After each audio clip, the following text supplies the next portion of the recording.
بسم اللہ الرحمن الرحیم۔ باپ کا دوست اور شیخ کی اولاد واجب الادب اور واجب التعظیم ہوتی ہے۔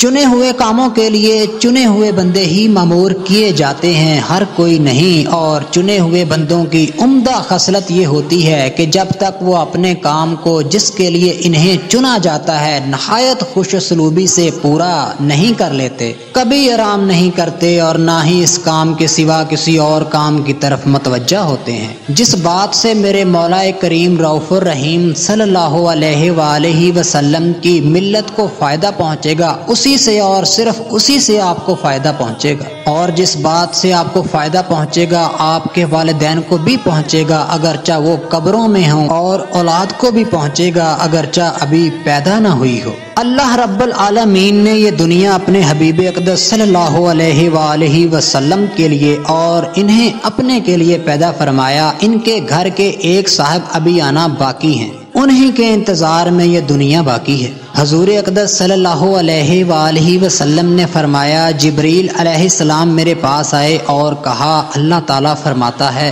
عمر رضی اللہ تعالیٰ عنہ کی موت پر اسلام روئے گا۔ بے شک عمر فاروق رضی اللہ تعالیٰ عنہ اللہ کی نشانیوں میں سے ایک نشانی تھے۔ آپ کے دور خلافت میں کسی بھیڑ کو بھی یہ جرت نہ ہوتی کہ کسی کی فصل میں قدم تک رکھتی۔ جس دن حضرت عمر رضی اللہ تعالیٰ عنہ نے وصال فرمایا، جنگل میں ایک گڈریے نے دوسرے سے کہا کہ عمر رضی اللہ تعالیٰ عنہ آج انتقال فرما گئے۔ اس نے پوچھا، تجھے اس کی کیوں کر خبر ملی؟ جواب دیا، میری بھیڑیں آج دوسروں کی فصلوں میں چگنے لگی۔